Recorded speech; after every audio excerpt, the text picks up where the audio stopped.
So we are having now a session about brain injury, Alzheimer, Parkinson, and other neurodegenerative conditions. I'd like to invite Sara Isbell, CEO, co-founder, and president of Mercaptor Discoveries from the US, to the podium.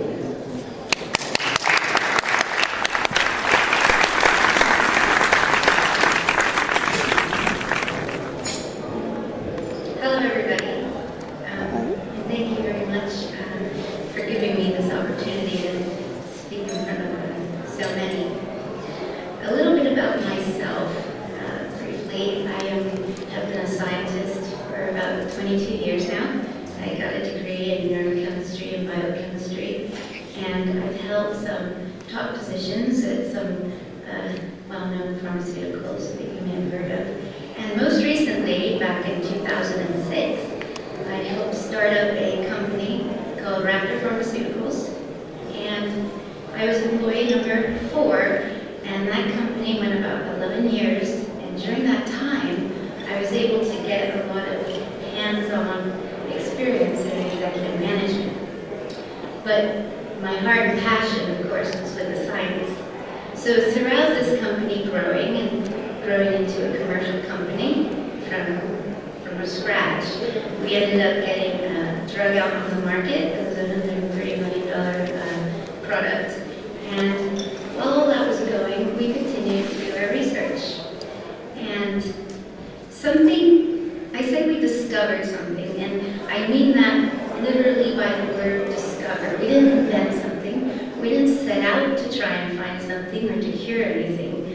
It really was a discovery, which to me and to scientists, we say it's kind of luck. You can't set out to discover anything. Just if you get lucky, and a lot of scientists throughout their whole career, would never come across such luck, as I feel very humbled that we did. We were working on these molecules to make our product better. That was out on the market, to make it, a lot more tolerable for side effects. And as we were going through this, we saw this anomaly. There was one of these molecules that was behaving a little bit different. And instead of putting it aside and saying, well, okay, that's different, as scientists, that's what you want to look at. You want to say, okay, what's happening here? And as we started to dig into it more, we realized, I thought when I realized what was occurring, I said, well, there goes the rest of my career now. And the rest of my career is now going to be focused on this, because there's a sense of responsibility that you have when you realize that you found something like what we did. What we noticed is that there is this biochemical process that has always been there. And a lot of people know about it. It's kind of been under our noses.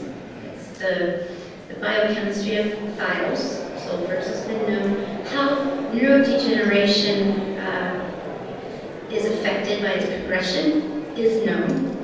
And it kind of all just clicked and came together for us when we found this one particular event that was occurring.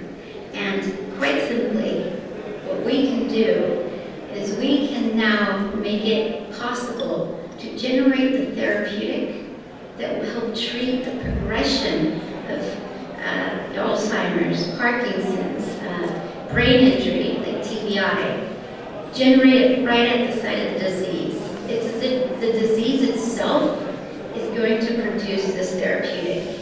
Now, why is this so important? Well, people know how to treat these diseases. It's known.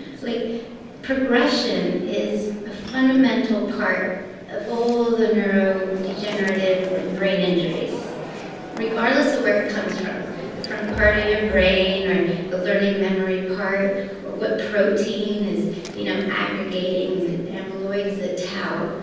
All of these expand because the neuron cells are dying. And when a neuron dies, it releases toxins, and you get the cascade. And some diseases take 10 years. Some could happen, like ALS, a lot faster. The progression rate is something that's not known exactly why. but there is a change in progression rate.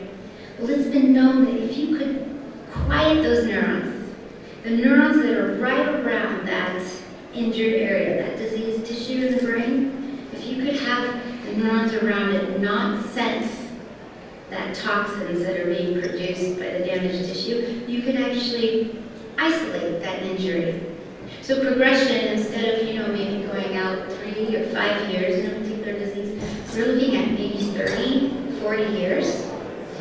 And the reason why nothing yet has gone to market, because there is nothing on the market for any of these diseases at all. What is out there being sold helps symptoms a little bit. For Parkinson's, you can give some things and help, the motor behaviors and stuff, but there's nothing. And the main reason is when they find a way to do this stuff, and there's a few ways you can silence that neuron, and you get it in the brain, which is a hard thing to do, but they found ways to get over that. It goes to the whole brain. Every neuron will see it. So then every neuron stops firing. And you can see how being global would be a very bad thing. That's when, you have heart failure, respiratory failure. So in these companies, there's very clever ideas out there. A whole lot of scientists for decades have been working on this. And when they try to dose the patient high enough to have that benefit around the injury, that dose is too high because it's global. Well, we have found a particular structure in the chemistry, a particular chemistry that you put in, and what you get out is that therapeutic. And in some of our cases, it is the exact same therapeutic that is currently in pipelines right now, that Roche or Pfizer has in their clinical pipeline. One of them is the exact same therapeutic that's gone out on the market for Alzheimer's and then has later been pulled because of no efficacy and a lot of toxicity. We can now have those be created out of the disease, but also to the extent that the disease is. If you have a little bit of damage, then a little bit of the therapeutic will be produced.